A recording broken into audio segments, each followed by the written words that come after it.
નોખો થઈને ફાટ્યો હોય તો એને પરબારો મારી ન નાખાય, પેલા સમજાવવું જોઈએ.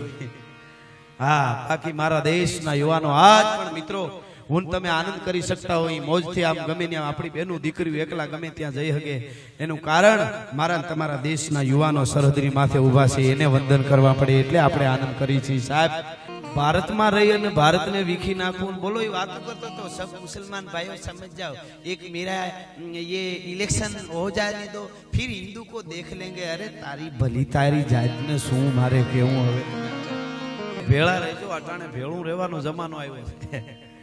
હું ઘણી વાર કહું છું, ઘણા વાતો કરતા હોય સિંહના ટોળા ન હોય, પણ એ જૂનો જમાનો હતો. મને ખબર, હું ગીરમાં રહેતો ને ત્યારે એકલો ફરતો હોય ને એકલ કહેવાય.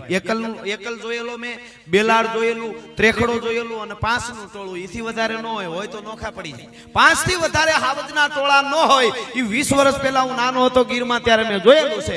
આજ તમે ગીરમાં જાઓ 42 ના તો હાવજના ટોળા છે, તો હાવજના આપણા કેમ ટોળા ન હોય? હવે હાવજના ટોળા હોય એટલે નોખું ન ભાગવું.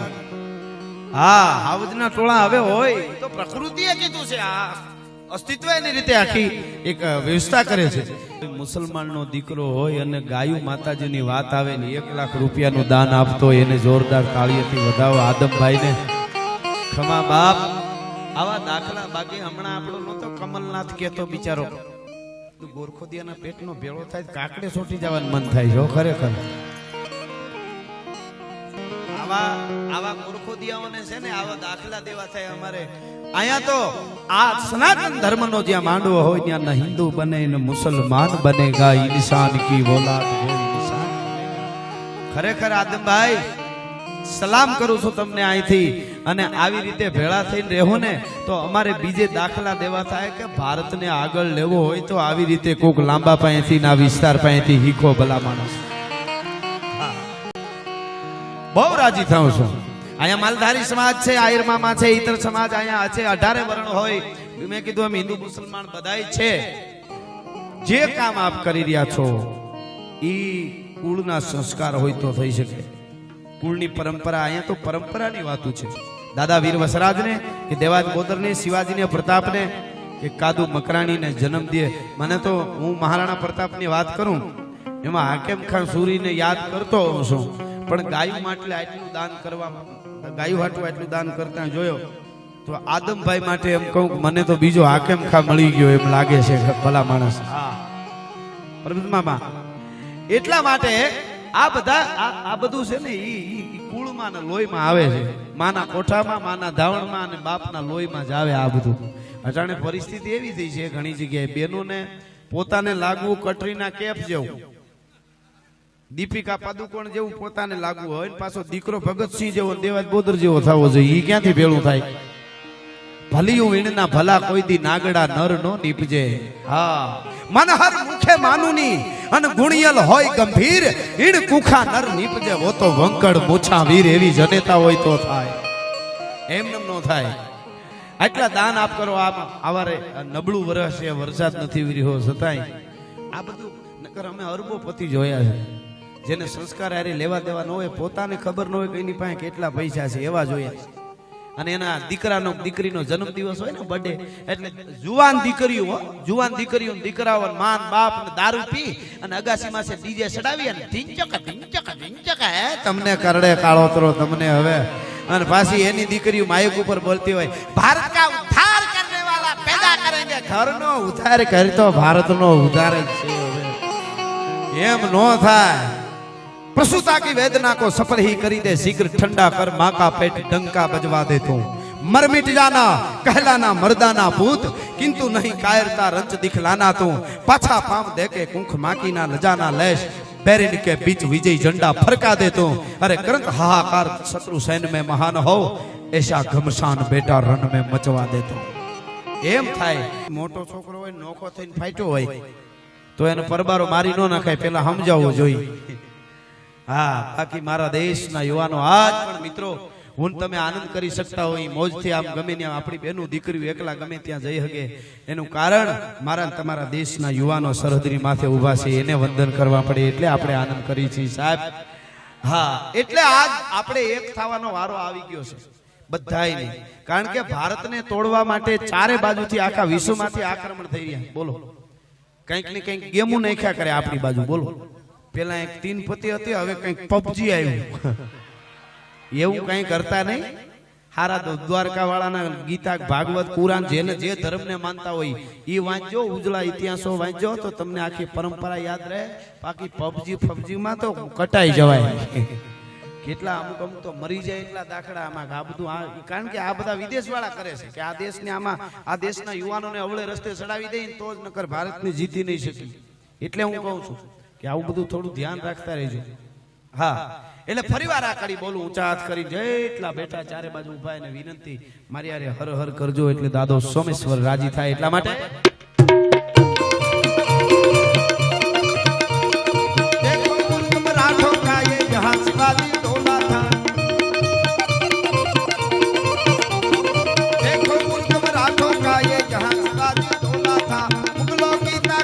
जिसने तलवारों से सुना था, हर पर्वत पर आग लगी थी, हर पत्थर एक सोना था.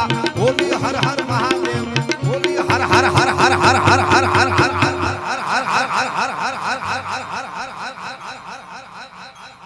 खमा खमा તમને ખમા બાપ. આ બધી વંદના કરીને દાડો બેઠો હોય એના ખોળામાં જો કંઈક ન બોલ્યું ભુવા તાની હાજરી હોય ના ભુવા અતાના કુળમાંથી એક તરવરિયો યુવાન જો આવડી યાત્રા કરતો હોય તો દાદાને વીરસનું એક માઇલ ગીત લખ્યું છે એ રજૂ કરો. કે જય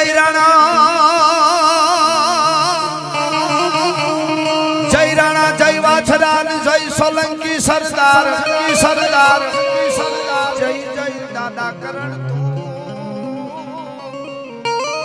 એ યુવાનો જય જય જગન્નાથ. ધર્મ માટે જેણે કંઈ કર્યું છે એની વાતો કાયમના માટે જગતના ચોકમાં રહ્યું છે. અમુક વાતો એવી છે, આ તો સમય પ્રમાણે અત્યારે આપણે કહેવું પડે.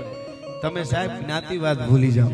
એભલ પટકીર નામનો બારવટીયો નામ તમે આ વચ્ચે યાદ આવ્યું એટલે થોડી વાર હું આ વાત 2 મિનિટની કરું ત્યાં સુધી પૈસાનું ઘડીક રહેવા દઉં. ડોયલું ભરાઈ ગયું. હા, ઘડીક રહી જાઓ. આ વાત બહુ સારી છે એટલે કારણ કે બધાય મારી પાસે એટલી બધી વાતો છે. આ તો એની વાતો એટલે કરું ફરમાઈશ હોય ને તમે જાઓ નવું માગો નહીં ત્યાં સુધી એનો માલ હું કામે બીજો બહાર કાઢવો જોઈએ એમ. હા, પણ એબલ પટકીર નામનો બારવટીયો મને વચ્ચે યાદ આવ્યો. આ મુસલમાન મિત્રો પણ બેઠા છે એટલા માટે. અને પડસંદા તોપુ ના પડે અને ધખતી ધુવાડે પટકીર પડકારે તારે આપ ધણેને હે ભલા. ભીષ્મ ને અર્જુન ને ભીષ્મ પિતા છાને માથે થી સાર ભીષ્મ ને અર્જુન ભડ્યા તેથી તરહી રહી ગઈ તરવાર એને તે આજ ધ્રપાવી હે ભલા. ગાયકવાડ ની સામે બારવટો અને એની હારે એક મુસલમાન નો દીકરો અને એને ઘેરેથી મુસલમાન નો દીકરો હતો એને ઘેરેથી બાઈ સલમા બેન. ઈ સલમા બેન ને ભલ પટકીરે બેન કરેલા અને રાખડી બંધાવે અને એટલી બધી ચારે બાજુથી બધા સ્ટેટો અને ગાયકવાડ સરકાર અંગ્રેજો એપલ પટકીર ધમરોળે છે કે એને અંગ્રેજોની સેનાઓને પણ કે હાથમાં નથી આવતો. અને એમાં કોકે કીધું કે ઇનામ જાહેર કરો, એપલ પટકીર ને એકવાર પકડી લ્યો.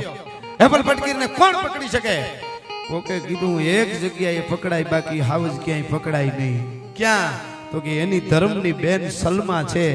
ઈ રક્ષાબંધન ને દિવસે કદાચ સૂરજ આથમણો ઉગે તો એ અભલ પટકીર રખડી બાંધવા માટે આવે, બંધાવવા આવે. એ વાત પાકી છે અને બન્યું હકીકતમાં સેના ગોઠવાઈ ગઈ ગાયકવાડ અને અંગ્રેજોની. અને એમાં મુસલમાનનો દીકરો એનું જે સલમા બેન હતા એમનો પતિ, એનું નામ હું ભૂલી ગયો છું, ઈ પણ એપલ પટકીર ની હારે અને આખી સેના નળમાં કુવામાં ગોઠવાઈ ગઈ. મોટી બધી ટુકડી એપલ પટકીર ઘોડા ઉપર છે, હારે એના મિત્રો છે અને એમાં હાલ્યા જાય ધીરે ધીરે ધીરે ધીરે ઘોડા ઓચિંતાના બંદૂકો લઈને આખી સેના ઊભી થઈ ચારે બાજુથી. ખબર હતી કે સલમા બેન રાહ જોતી હોય, મુસલમાનની દીકરી ધર્મની બેન એપલ પટકીર રાખડી બંધાવવા આવ્યા વગર રે નહીં કોઈ દી. અને આ નવી વાત કહું છું તમને, હું તમને અહીંથી ઈ ગેરંટી દઉં કે તમે કોઈ હતો ન સાંભળ્યું હોય પણ આ વગાડવા વાળા ભલે કાયમ ફેળા રહ્યા પૂછી લ્યો સાંભળી. આ સ્ટેજમાં જ બેઠા છો, હાસું કહું મારા પાસે સાંભળી કોઈ તો બસ ઈ વાત છે. આ તમને એમ ન થાય આ તો ઘણું બધું છે, આ તો ઈનું ઈ સ્વીકારો તમે અમારે નવો માલ કાઢવો નહીં એમ. હા, બાકી તો ઉપરા ઉપર પુસ્તક ખડકતા જાઓ તો હરકમાં ફૂગવાની નિહાણી થાય એટલા ભારત વર્ષના મહાપુરુષોના ઇતિહાસો પડ્યા છે સાહેબ. આ બહુ જરૂર છે હો અટાણે. હા, ચારે બાજુથી ભારતને તોડવા માટે ભારત આમ છે ને ભારત તેમ છે ને ભારતને ખબર નથી પડતી ને અભણ દેશ છે ને ઓયલો છે ને બીજા દેશ પાસેથી કાંઈ શીખવું જોઈએ ને આવી વાતો કરવા વાળા કરે છે. બીજા દેશની ટીકા નથી, શીખવા જેવું ઘણું એની પાસે સિસ્ટમ થી લઈને બધું છે, ચોખાઈ છે, બધું સાચું. પણ એટલું કહું છું કે જેથી દુનિયાના દેશોને લુગડા કેમ પહેરવા એ ખબર નહોતી, તેથી મારા ભારતમાં યુનિવર્સિટીઓ હાલતી હતી. ભારત દેશ છે ભલા માણસ. નાલંદા તક્ષશિલામાં 5000 તો અધ્યાપકો હતા. કોક દી વાંચજો તો વિદ્યાર્થીઓ કેટલા હશે. ઈ ભારત છે, ભારત વર્ષની ધરતી છે. અને અહીંયા તો ઈઢોણીની જેમ ગામડામાં રહેવા વાળી બેન દીકરી ઈઢોણી બનાવે ને મોતીડાની, એમાં લીલા મોતી હોય, ધોળા હોય, રાતા હોય, પીળા હોય તો જ ઈઢોણી હારી લાગે. એમ મારો ભારત તો બધાય વર્ણથી બધી જ્ઞાતિ જાતિથી ઉજળો લાગે તો જ રૂપાળો લાગે સાહેબ. પણ જેને અહીંયા અહક થાય છે ને એને નીકળી જાવ. હમણાં એક ભાઈ કહેતા હતા, એનું નામ ભૂલી ગયો, યાદ આવે તો લઈ લઉં, મને કઈ બીક નથી એની, હવે આવી જાય તો થાય. પાકિસ્તાન વાળા બહુ સાચવે. ઈ કોણ? મણિશંકર અય્યર. મણિશંકર અય્યર.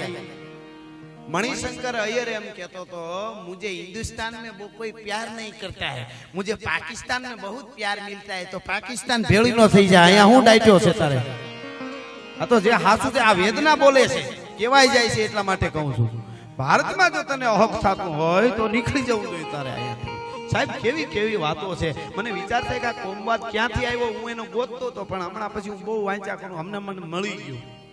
એની વાત બહુ લાંબી એટલે આગળ નથી કરતો, ટૂંકમાં કહી દઉં કે અંગ્રેજની મહારાણી વિક્ટોરિયાએ ત્યાંથી કાગળ લખ્યો હતો કે ભારતમાં આપણી જીત નહીં થાય. અહીંના જે અંગ્રેજો હતા એ અધિકારીઓ એમ કીધું કે આપણી જીત નહીં થાય, શું કરવું? તો કે એક જ રસ્તો છે. શું? કે ગાયુંને કાપો ને. એ વખતે આપણા દયાનંદ સરસ્વતી આર્ય સમાજની જે સ્થાપના કરીને 18 વરણ હિન્દુ, મુસ્લિમ, શીખ, ઈસાઈ બધા ગાયુંની સેવા કરવા માંડ્યા હતા કે ગાયુંને બચાવવું જોશે. ગાયુંના ઘીમાં એટલું ઓક્સિજન છે, ગાયું માતાજીના દૂધમાં એટલું અમૃત છે, બધા ગાયું બચાવવા માંડ્યા. અંગ્રેજોને ખબર પડી આપણે જીતી નહીં શકી. આ તો ટૂંકમાં યાદ આવ્યું એટલે કહું છું. અને એ વખતે ત્યાં ઇંગ્લેન્ડની મહારાણીને કાગળ લખવામાં આવ્યો તો અહીંથી શું કરવું? તો કે એક કામ કરો, ગાયું કાપો. કે ગાયું કાપી તો આ બધાય મારી નાખે. તો કે એક કામ કરો, ગાયુંને કાપવાના જેટલા કતલખાના હોય ને એમાં મુસલમાનોને ભરતી કરી દો. ગાયું કપાય છે આપણા માટે, ગાયું ખાવાની અંગ્રેજો કે આપણા માટે છે, પણ મુસલમાનને ભરતી કરો. મુસલમાન ગાયું કાપે અને પછી હિન્દુને કહેજો જો મુસલમાને ગાય કાપી એટલે હિન્દુ મુસ્લિમ હામામાં બાદ છે ને એટલે ભારત તૂટી જાય, પછી આપણે એને જીતી જાશું, નકર નહીં જીતી શકી. સાહેબ આવું અંગ્રેજોએ કર્યું છે. આ બહુ, આ તો હું ટૂંકમાં કહું, કુકદી વાંચી લેજો. આપણા દેશને વિખવા કેવી કેવી કોશિશો થઈ રહી છે, પણ આપણે નહીં સમજી તો દાંત કાઢતા છે કે આમાં છે નહીં કઈ, આપણે કઈ એમ છે એમ. એટલે હું આ વાત બહુ લાંબી ન થાય એટલા માટે મૂળ મુદ્દા ઉપર આવું. હેબલ ફટકીર ફટકીર પરકારે તારે આપ ધણે ને હેબલા અને મધુકુની ધણેનાટી ચારે બાજુથી બોલી, પણ હેબલ ફટકીર એની હારે થોડા મકરાણીઓ, પઠાણો અને બીજા કાઠી દરબારો બારવટિયા હતા. અને એક કાનો બાબર હતો ભેળો. બાબર હતો, કાનો બાબર, આ બધા હતા. અને ધણેનાટી બોલી, હેબલ ફટકીરે કીધું કે હવે ઘેરાઈ ગયા છે બધા, કમોતે મરી એનો અર્થ નહીં. આ ઇનામ મારા ઉપર જાહેર થયું છે એટલે મને એકને આ મારી નાખશે ગાયકવાડ સરકાર. તમે બધા નીકળી જાઓ. કે નો જાય, નહીં જાઓ. તો કે તમે નો જાઓ તો તમને સૂરજ નારાયણના સોગંદ છે. મિત્રો, હિન્દુના ભાઈઓ હતા એને તો હમ દીધા, પણ મુસલમાનના ભાઈઓને કીધું તમને સૂરજના હમ છે, તમે જો નો વયા જાવ તો. મુસલમાનના ભાઈઓ સૂરજને માનતા હતા, એને કીધું તો અમારાથી હવે નો ઊભું રહેવાય, તમે સૂરજના હમ દીધા છે. કયો ભારત છે કોકની કલ્પના કરજો. અને સૂરજના હમ દઈ દીધા એટલે હિન્દુ મુસલમાન હતા એ ધીરે ધીરે નીકળી ગયા. એની હારે બધાય હેબલ ફટકીર એક અને એક સલમાનો પતિ હતો, એ બે રહ્યા કે હું ન જાઉં. કાં? તો કે તમારી ધર્મની બેન એટલે મારી પત્ની, હું ઘેરે જાઉં ને તો મને કાયર કી એટલે મારાથી કે નો જાતો તને સૂરજના હમ છે, જા. અને મારી બેનને સંદેશો દેજે કે તારો ભાઈ કાયમ આવી ગયો છે. અને ઈ ઘરે નીકળી ગયો, સલમાનો બેનનો પતિ. અને આયા હેબલ ફટકીર ગોળીએથી વિદાય ગયો. હેબલ ફટકીર કાયમ આવી ગયો અને ન્યા જઈ અને ભાઈની જે માડીના ચાંદલીઓ ઉગ્યો ને હરિણ્યું હાથમી મુસલમાનની દીકરી સલમા હેબલ ફટકીર નામના બારવટિયા દરબારની રાહ જોતી હતી. અને આમ જોયું, ઘોડલું આવતું જોયું પોતાના પતિને. એકલો કેમ આવ્યો ધણી? કેમ એકલો આવ્યો? કેમ મારો ભાઈ દેખાતો નથી? રક્ષાબંધન છે, મારે રાખડી બાંધવી છે. કે તારો ભાઈ કાયમ આવી ગયો. હે? કે ગોળીએ વિધાઈ ગયો હામી છાતી હેબલ ફટકીર. મારો ભાઈ કાયમ આવી ગયો. ગોળીએ વિંધાઈ ગયો તો કે હા તો કે મારો ભાઈ ગોળીએ વિંધાઈ ગયો હોય અને તું મારો પતિ હો અને મારા ભાઈ મરી જાય અને તું હાજો નરવો ધૂપ જેવો ઘોડે બેહીને ઘેરે આવતો હોય તો આજથી તું મારો ભાઈ ને હું તારી બેન હવે મારી પાસે તારાથી ન હોય આખી જિંદગી પૂરી કરી તાઉથી ભાઈ બેનના સંબંધ રાખ્યા આવી વાતો બહાર પાડો તો કોક દી એની રીતે બધું ભેળું થાય બાકી તો નીકળવા વાળા ભડકા કરવા વાળા કરે જ છે એનું માનવું નહીં એટલે દાદા વસરાજને આપણે પ્રાર્થના કરી કે આ કેવી ઘટના બની છે આજીવન પછી સલમાબેને પોતાના પતિને કીધું તું આજથી મારો ભાઈ અને ભાઈ બેનના સંબંધો આખી જિંદગી રહ્યા એક ધર્મના ભાઈ માટે થઈ એટલે દાદા વસરાજને કહે કે અમારા ઉજળા ઇતિહાસો હચવાતા રહીએ અમારી ગાયું માતાજીની સેવા થતી